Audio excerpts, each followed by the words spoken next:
Almost there, guys. So I just ran back. And I have a request from a friend. Mary is doing her forms, just getting started. And she had a very interesting point. A lot of the videos where people are starting to learn Tai Chi are always done right side facing, and there's no back view. So for a lot of people, it becomes difficult to follow along into that. I'm going to show you guys a routine today.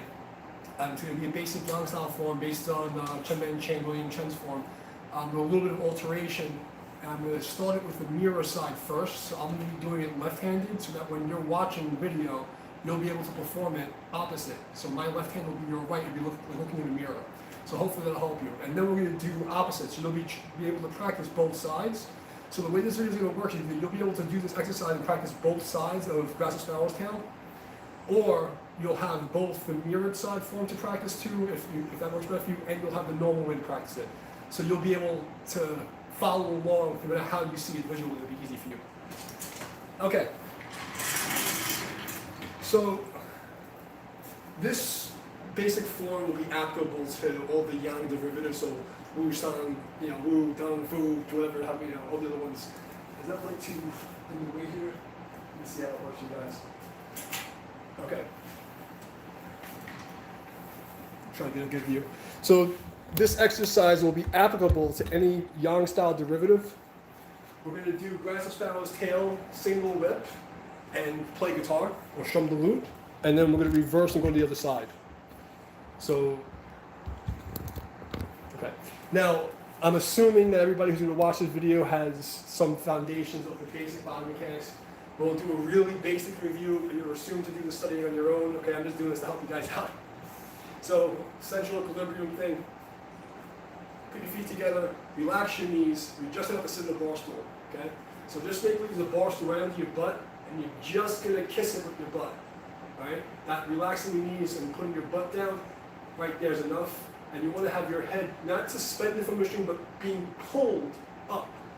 Okay? So you want your head to be pulled up, and the part of your back to be pulled up. So almost like you feel like you want to have a hunchback, but just the beginning of it.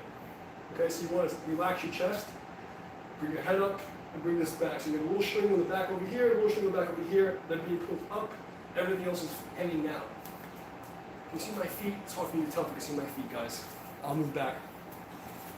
Your feet, you want to have your heel, your ball, and your toe on the ground, and the weight should be centered behind the ball of your foot, right in this little hole here.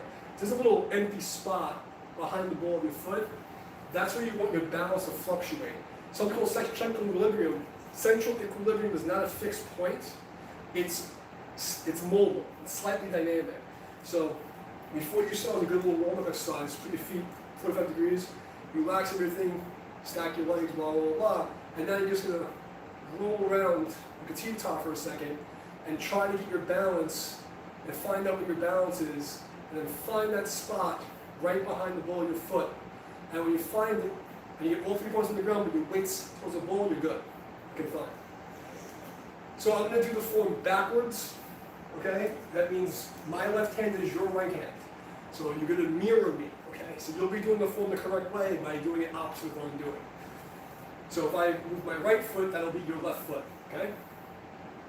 So stepping down, relax your weight, put your weight on your right leg, slide your toe across the ground, sink your weight down. Great. Now we're just going to do open variation of the form. It's just basic, nothing crazy. So just everyone can follow along, right? You relax. As you're sitting on this chair, relax. You're going to try to put your butt under your head. And as you breathe in, let your hands float up to about eye or throat level. From here, okay, I turn from the side so you can see it. Okay, sorry about that. So you can sink down, put your butt under your head, and let your hands float up. You're about eye level, reach, good, and then relax. Sit down again, carry this ball to your face, put your butt under your head, and then drop the ball. Okay? So that's basically your Peng Jian in the beginning of your form. From here, you're going to put your weight on your left leg, and you're going to grab the ball on the right side. Excuse me, itchy. Step into that leg, bring the leg forward, and then you're going to step and turn this leg and roll the ball up. Now, in advanced practices, the hand or the leg that's going down is pushing the hand up. For right now, just think of your cross screwing and bringing this ball up to your heart. From here, we're going to bring the ball over to our left side, or your left side. Step again, to the corner, and now we're going to make a grapefruit. We're going to make a grapefruit shape. Okay, cool. Now I have this grapefruit. This is one off right here. I'm going to throw the grapefruit away. When I throw the grapefruit away, I want to point at my wrist, at the radial nerve. Okay, so now I just threw my grapefruit. I'm going to sit back, and I'm going to grab the grapefruit, and I'm going to push the grapefruit into my wrist, but don't touch my wrist. So you never actually want to touch the hand because you short out the chi, man. Okay. So from here, we're going to clear our chest, sit back with the big ball, and I'm going to take this big beach ball, and I'm going to punch the guy with it. Right. Sit back. Now before we go left, we go right. Before you go right, you go left. You're going to slightly go an inch to the corner, and you're going to warm yourself up. Now from here, this foot's almost going to turn. I'm going to make kind of a T shape with my foot, almost pigeon-toe myself. Right? Shift my weight back. Make your little beak hook hand. Step to the forward stance, looking at your hand. Now as I turn this wrist, this foot is what's going to power that. So way to turn. So now you're at single whip. From here, I'm going to shift my weight and push with this hand, turn forward, open my hands. I'm going to catch a big ball. Lift this foot up, and just place it on the guy's knee. And a straight leg, put it down, touch the ground. Here I'm going to drag that foot back, cover my face, show my elbow in his tummy. Okay? Now here, we go into white crane.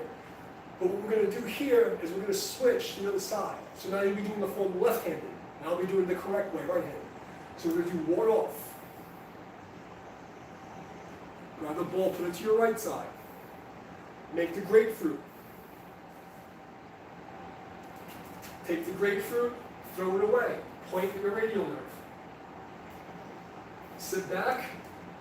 Take the grapefruit in the backhand and smash the grapefruit almost into your wrist.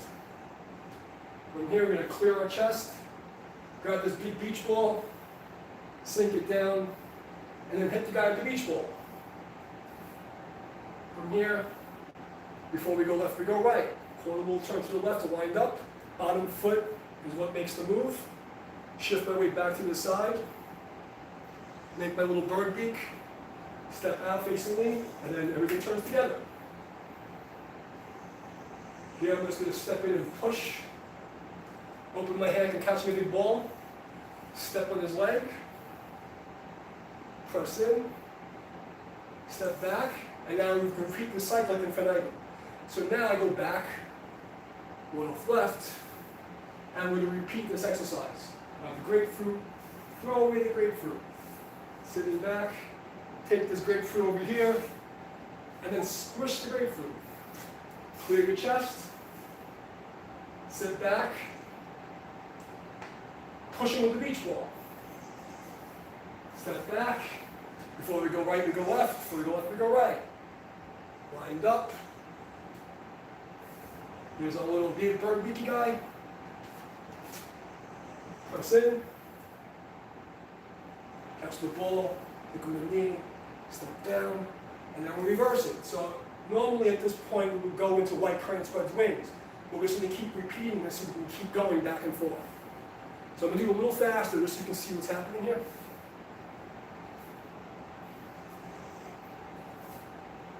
Remember, this is a very basic version of the form, and I'm making it undistinguishable on purpose so everyone can get to practice and no one gets left out.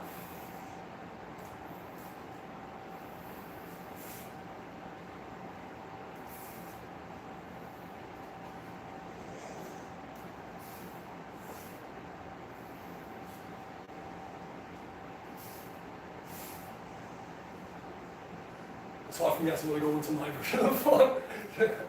So, I'm doing this a little fast because I want you guys to get the idea of what's happening here. Okay? Does anybody show up? Okay. Hey, what's up, Seafood Don? So this is my version of a 13 form or an 8 form or whatever you want to call it. I didn't count the moves. So let's just say grass downs, hills, 8 moves, I guess. How do you want to count this? So, anybody has any questions? Now's the time. Does that making sense? So, I think the real issue for people was saying that they were having trouble following along on most of these videos because they're all doing it right side. They only see the videos to follow. I teach this way because my first teacher, he mentioned to me he would teach Pangu Jian for some first classes like this. But then I just thought it was just a good way to practice in general because you get the foundation of the system. Right? So I don't know how many moves that would be counted as. We're counting as steps. Let's just count it as steps. 1, 3, 4, 5. I mean, so how would you count it? You count it as postures, you count it as steps. That's a whole Chen Man Ching and William Chen argument. Oh, you're welcome. I'm glad it's helpful. I'm sure a lot of people are going to find use of this.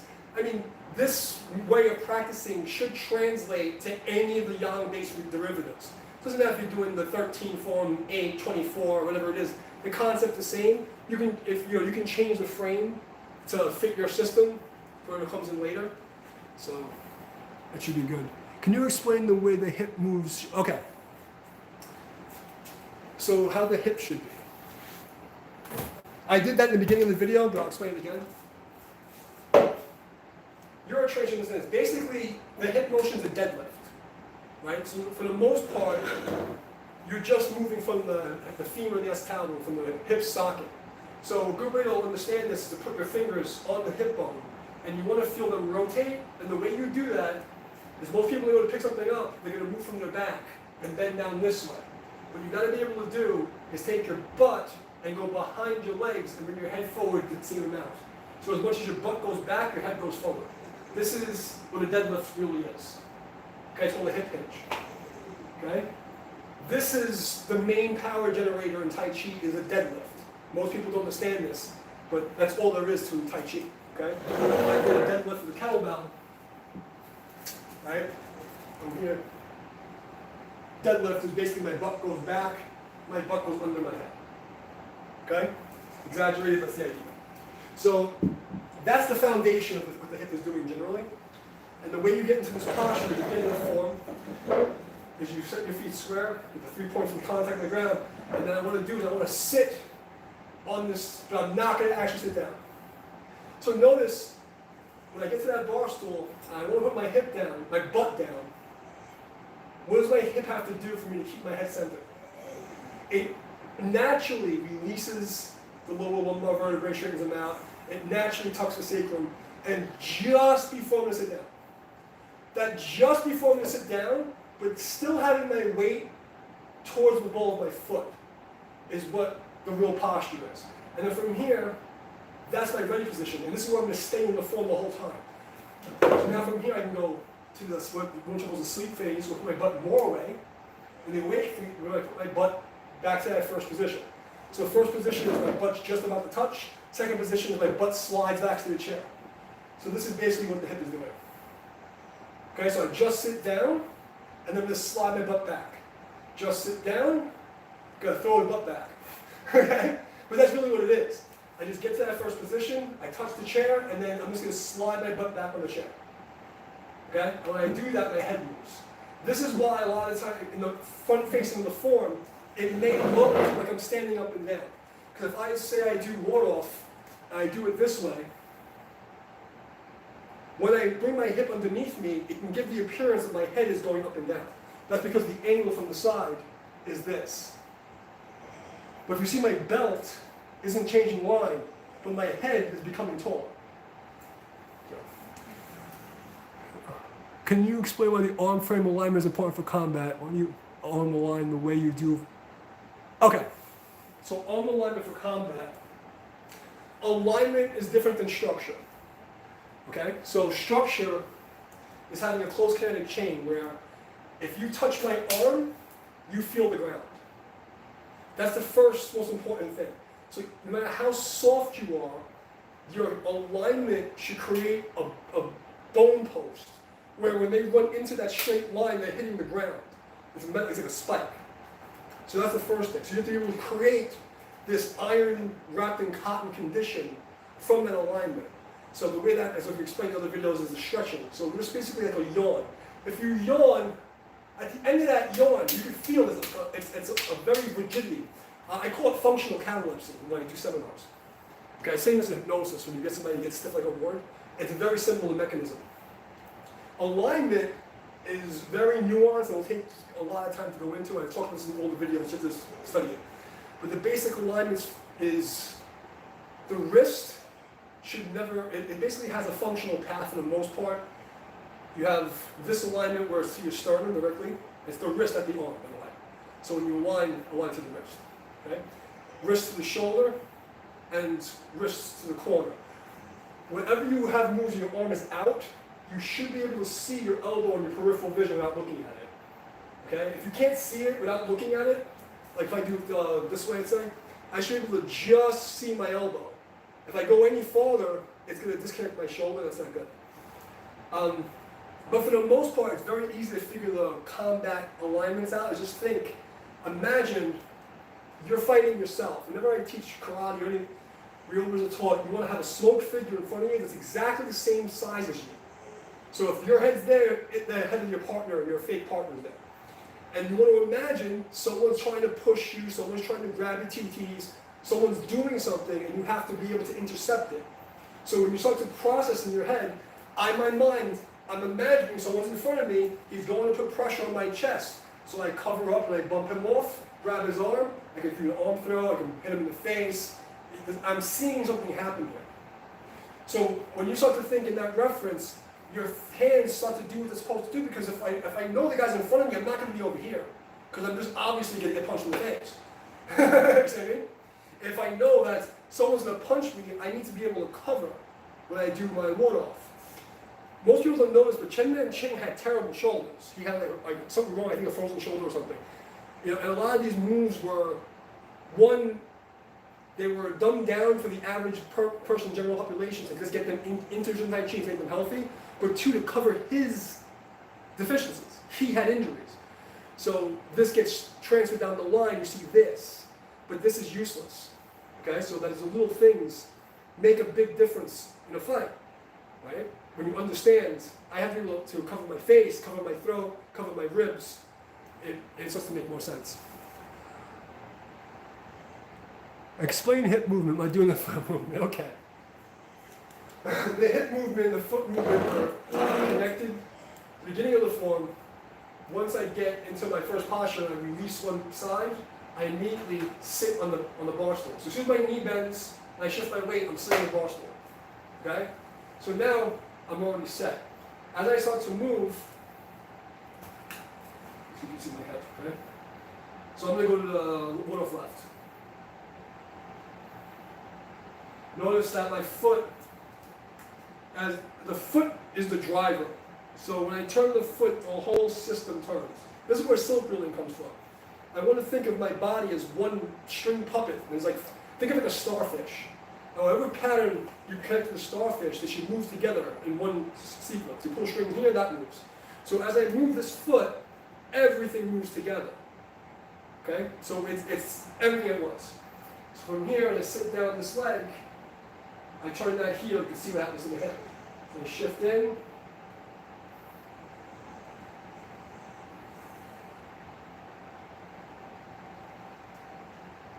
I'm going to pick this one so you can see it, but don't pick it up as high in the form. Okay?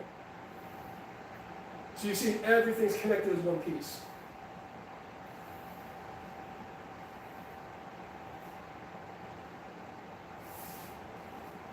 Does that make sense? Could you see that? Because it's hard to... Was that good? Did it make sense?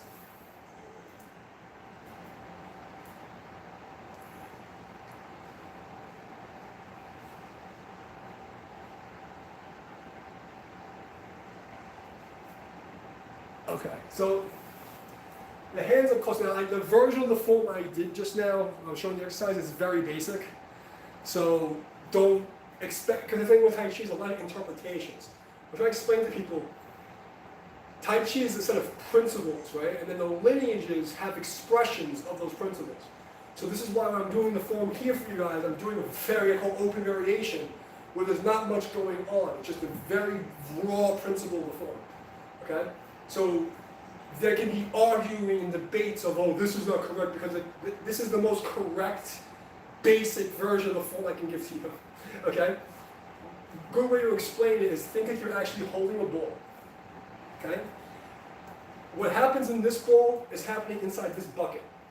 So my hips are a bucket, and I have a ball. So I have my pubic diaphragm and my thoracic diaphragm, and they makes like a ball inside. Okay? What happens from my hip moving this ball is what happens in my hands, is what happens in my whole sphere around me. So think like you're holding a ball, and this ball is the same as what's happening inside the ball in my belly. Okay? So my belly moves, the ball up here moves. Okay? And just think I'm holding the ball, I'm showing the ball. Okay? So I pick up the ball, I show him the ball, I look at the ball, I show him the ball, I put the ball down. I pick up the ball. I roll the ball. So I like to think about it like I'm spinning the ball's energy, and the ball's spinning like this. So that's what pumpkin really is. It's energy like this. The ball spinning like this, it has bubble. So it's not just a bubbly repulsion, it's a repulsion with an upspin. So you could think of them rolling this ball down, and it's spinning up. And this is a more correct way to do the form, because the hand that's relaxing going down is creating a counter pressure that pushes the hand going up. So in the beginning, you want to learn to lift the hand. But in the end, you want to think, drop the hand, and this happens. So it's more like I'm spinning the ball, and the ball rolls. Okay? So, okay, so grab the ball.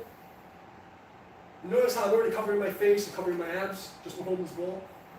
From here, I'm going to spin the ball. It's a down block, backhand strike, grab and break the arm, throw, a whole bunch of stuff. Okay? From here, I'm going to carry the ball again, cover my face. I'm going to turn here, grab the ball again, but this time it's a grapefruit-sized ball. Okay? Then I'm going to throw the ball away. Then I'm going to roll the ball. I'm going to have this ball here, I'm going to smash it into my hand. Don't actually touch your other hand. I clear my chest, I grab the big beach ball, and then I bounce them with it. Single whip is I take the ball, I roll it on the table, and I grab the ball and make a little birdie. Okay? So it's really simple version of the form. It's very easy to think of a big ball that you're making smaller and bigger, smaller and bigger. Or that you grab it with one hand and put it into the other hand. And you start playing with this ball. And when you're doing the form, you start to actually get the sense you're playing with this energy ball that you're throwing around. And it actually feels like that, where I'll drop this hand and I'm like throwing the ball to this hand. And I grab the ball with this hand. And I push it into this hand. And then I throw the ball to this hand. And then I'm throwing the ball to this hand. And I grab it, make it a big ball. That's the feeling. Does that make sense?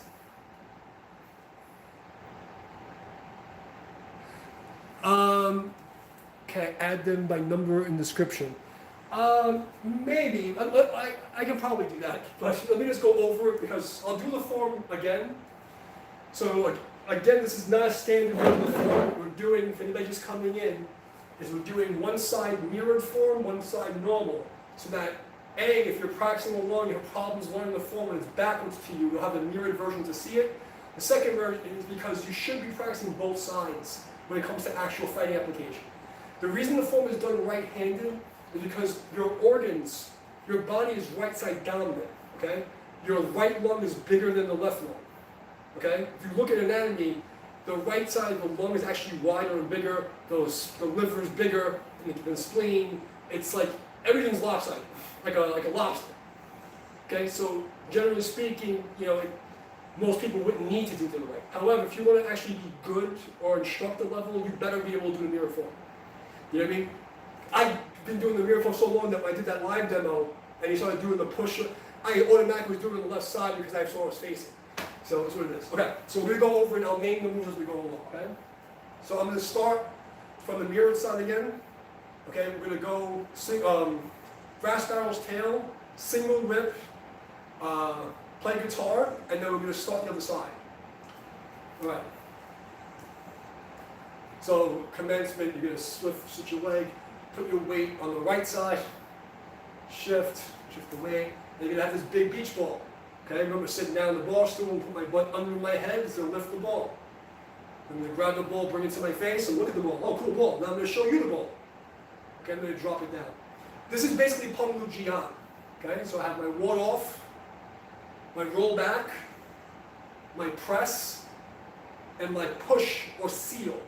On should really be considered for this there's a lot of arguments. Its function is to seal down, smother, and through that sealing down and smothering, compressing, the person gets repelled. I've explained this in the Form for Mastery video. I'm not going to go over it again. Okay? So, one more time, in the commencement, I'm going to shift my weight, center myself, sit in the bar stool, grab the beach ball, butt goes under my head, and lift the ball. This is pung, ward off. Ball's going up. Now I'm going to roll the ball towards me, so I have glue on both sides, rolling away. I'm going to put my butt underneath me, I'm going to show you the ball. I'm pressing two sides towards you in a triangle. That's G. Now I'm going to relax and seal or blanket the opponent. That's on. Okay, from here, I'm going to switch to your, I'm doing it backwards. You're going to shift your weight to your left side. Grab the ball on your right side. Shift your weight back to the right, holding your big ball. You're going to step in, and now I'm going to spin the ball. So I'm going to roll it, and it's going to start spinning up. Turn my back foot, here's ward off left. Grab your ball, go into ward off right, make it into a grapefruit, and squish your little grapefruit-sized ball. So this is ward off right. And remember, I'm doing it backwards, guys. I'm naming it backwards on purpose, so that you can follow, okay? I'm going to take the ball, I'm going to throw it to my right, pointing at my radial nerve, and my wrist, okay? Don't touch the other hand. Step back, take this grapefruit in the backhand. Squeeze the grapefruit into your wrist, but don't touch your wrist. Clear your chest. Don't touch my TTs. Grab the beach ball, same as the beginning. So here we got our push, single whip. A little bit to the other side. Remember, before we go left, we go right. Whip around the corner here. Grab your beach ball. Make your little ducky beak. Grab the ball over here, look at it. Turn the back foot and step. Here's your single whip.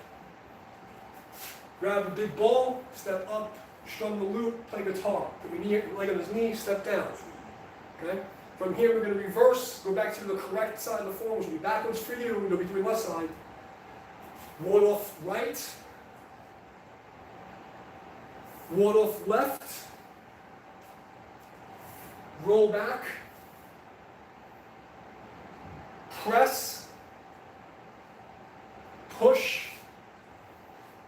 single whip,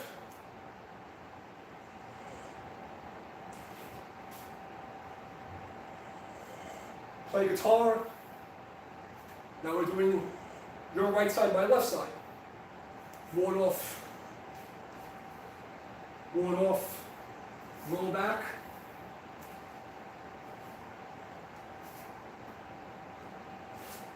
press, push, single whip. And you can do this routine forever, because it just keeps looping. That's why I came up with this. And I know someone's going to steal it and say they invented it. Okay. Okay, so is that making sense, everybody?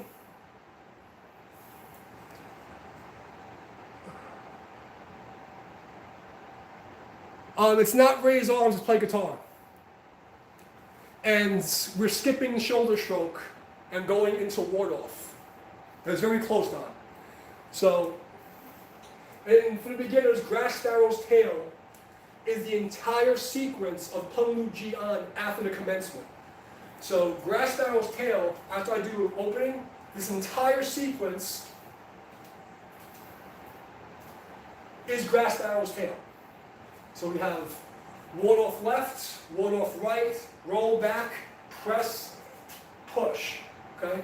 Peng, peng, liu, ji, an. Okay, so that's grass barrel's tail. Single whip is this entire series of moves. So it's a multi-whip. Lift hands, play guitar, strum the lute. Okay, so this is strum the lute or play guitar. Now from here you can say this is where you're going to ka or shoulder strike into white crane. But instead of going into shoulder strike, we're going to do the opposite side, grass barrel's tail. So at the point where you would hit shoulder strike, we're going to do the opposite side, grass barrel's tail. And that creates an infinite practice loop. Okay? So a little faster, so just for reference. Okay? Hold off. Hold off. Hold off. Roll back. Press. Seal. Push. Single whip. Lift hands, play guitar. Now instead of shoulder strike, I'm going to do grass barrel's tail, other side.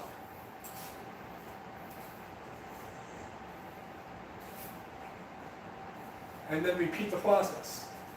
See right there, I go to shoulder strike, I'm just going to go ward off, roll back, press, push. Okay?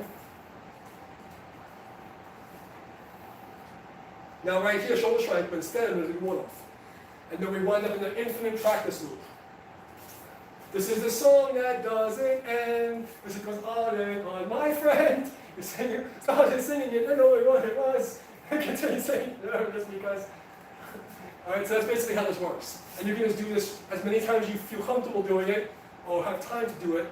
It's probably, in my opinion, one of the better practice routines for people who are just beginning, lazy, have nothing else to do. Okay? Because you get an even workout and you can go on forever. As long as you want to go. Okay? Now I'm doing this fast because I just want you to get an idea of the flow of how these moves flow together and why it just doesn't stop. So there's many ways you can end it. Okay? But from here, once we go to let's hands and play guitar, instead of going to play guitar, we just go to apparent closer.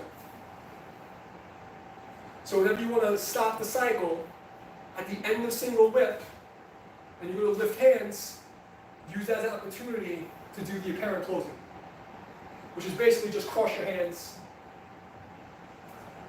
and then drop them down. Okay?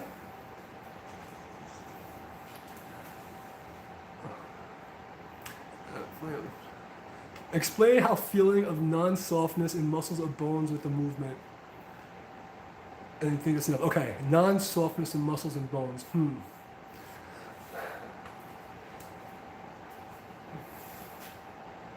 see, here's the thing. You can't feel your own power or your own, how your weight is applied to people or what your bones feel like.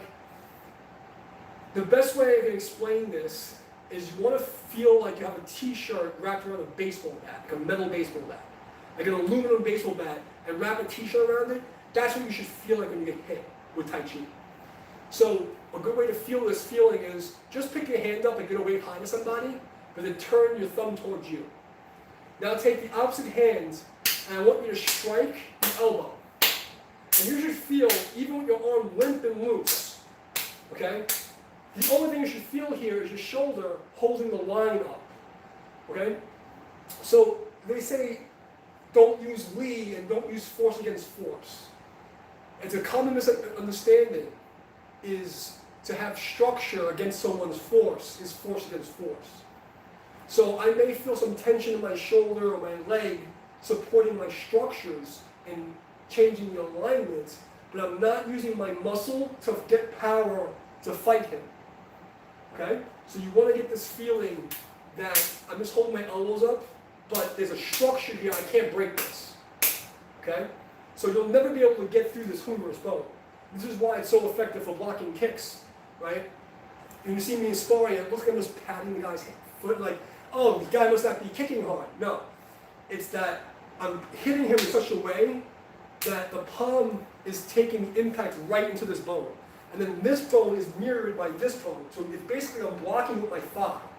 But it looks like I'm just touching it with my hand. That's because of the alignment. It's a timing and alignment thing. right? Now if I wanted to do damage to the guy, I would turn to the knife edge or hit him with the elbow. But he's running into it. This running into me feeling, in my humble opinion, is level 1 of Taiji combat fighting power. Is one of my Mahjong teacher, you guys with me, Muay Thai and Mahjong, he was saying that the thing is like, as you get older, you'll lose muscle conditioning, but you'll never lose the bone density that you get from training. Your bones will just get harder and harder. So the older you get, the more you want to make your bones and your alignment your strong suit. And that's one of the failures in modern Tai Chi training, is not training tendon power and bone density. So that's, you know, called iron wire. So like, I don't, even when I don't look big, but if you touch my tendons, they're like steel rods, okay? Like all the connecting stuff, okay? Yeah, yeah, so again, you know, I'm not doing anything fancy here, I just wanted to give you an idea. You can apply this concept to any of the forms, 13 form, 24 form, whatever, any of the Wu, Fu, you know, Dan, you know, whatever. All the Yang style derivative forms, this will be applicable, and then you can take your teacher's alignments and put it on top. So make sure you guys understand, I'm not showing you the most perfect frame. I'm showing you a generalized frame that would work for most people. When I practice this form personally, I move a lot more silk really, my stances are deeper, and my intent is completely different. So like my opening of the form is more crooked than most people, okay? So it'll look a lot different. So there's more coiling, and there's more stuff going on, because that's my particular version of the form. You'll see some people, they'll do the form where there's not this deadlift movement, where the head's perfectly upright. Some people do the form where it's very round. Okay? Some people like to move the arms in and out. Personally, I prefer that you don't move the elbows nearly at all, except when the form requires you to do so. So, if you notice, no matter what version of form I'm doing, after I get through the commencement, my elbow position, it looks like my hands are going in and out. This is a very key thing to notice, but they're not. The distance of my elbow to my shoulder has remained the same. It just appears that my arms are getting longer and shorter. But if you actually pay attention, my elbows haven't moved. This is all rotation from my shoulder and my hip that's giving you the illusion that I'm reaching back and forth with my elbows. But if you watch my elbow, I haven't really moved. It's very, very little bit. There's a little bit, but it's not enough that it makes it like I'm moving my arm. In fact, I'll purposely practice with my elbows locked every once in a while to make sure I have that kind of pressure. But again, it's an illusion that my hands are moving in and out. So, see this bend in my elbow? See this bend in my elbow? The distance is really coming from my shoulder joint and me moving my hip and shifting my weight. But I haven't actually moved my elbow, even if it looks like it. See? I'm not doing this. It looks like that because as I turn my hip and I move my shoulder, the combination of my hip and my shoulder moving creates the illusion that my arm is going in and out. This is a very important detail. There's some flexing and extending, but it's minimal, and you want to minimize that as much as possible, especially in the beginning. You don't want to be doing this. The styles that teach this, but I'm going to tell you from a combat effectiveness, they're usually not very good. Okay? Anyone that's going to teach you this version of warding off probably didn't get into a lot of fights in their life. Okay? This is my opinion. Okay? So, is that making sense? Yeah, it's basically a snake, because it's snake and crane, or snake and hawk, dragon and phoenix, whatever the hell you want to call it. But that coiling effect, you know, a snake isn't going to retract like that really. It does, but it doesn't like, it coils in and it coils in. So it's not just going to do this. The snake would coil in a ball, or it would make like an S shape, and then snap out from there. So when you're fighting with this, again, yeah, we're going to start extending again, right? But when you're practicing, you want the extension to be very minimal, Okay, there's a lot of reasons I can spend an hour talking about why I teach it this way. But when it comes to infighting and dealing with wrestling, I want to have this humerus bone lined up to receive impact at all times. So as soon as he tries to come in, touch me, put weight, I want to make sure as soon as he touches me, he has to deal with this bone. It doesn't matter what part of my hand he touches. Right? Such as my palm, my finger, everything's going back into this bone, and because of my hip is locked down, it goes into my femur. This is the strongest bone in the body. So I want to be routing to here. Right? So on the upper level I'm thinking this, but functionally it's actually down here. If I'm doing too much bending and there's no power, because if this is limp and loose here, it's not going to do its job. It's not going to route the force. Okay? And I also want to have that forward expanding pressure always. The thing that most people who don't understand my training will call lead when they feel my pressure. Because they touch me, and they're getting the structure from the ground, and they're feeling my humerus bone and my femur, and they're getting their own impact, but then I have my just expanding into the form. So when I touch them with this and I focus it on their spine, they're feeling all this crap happening in their body, but I'm not really doing much. Okay? So again, just to expose that point and give you one more round of this focusing. Okay, I'm going to do it again. Again, starting from the mirrored side.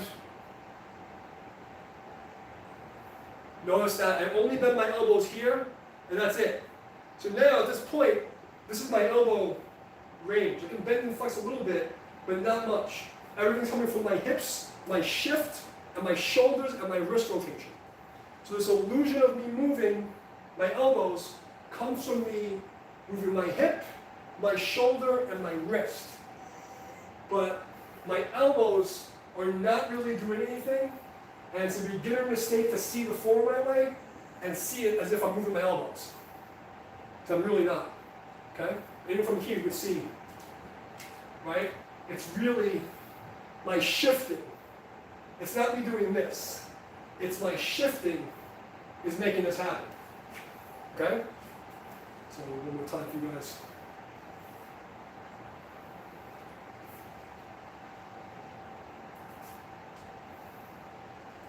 See, even over here, it's my turn of my hip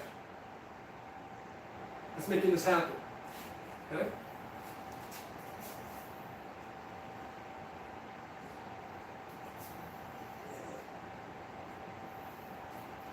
And this is how I haven't lifted weights. I've lifted my kettlebell and my weights 10 times in the last 3 years. Like, I'll do 5 presses and 10 curls, and I put them down.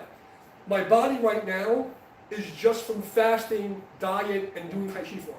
I do the form twice a day. Okay? So the reason why I'm able to get these kind of results from doing my Tai Chi form is because I'm constantly loading my legs, and I'm constantly compressing by stretching, and I'm tightening my abs as I breathe. So that's how I get the ab strength, is from doing my breathing and getting my transient abdominis to actually function and work. Okay? So stretching and then releasing the stretch but still stretched.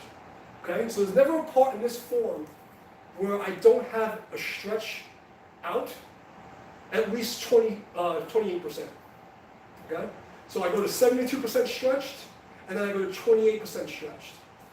And that's basically how I get that effect. Okay, any last tips on main beginner things we should have down?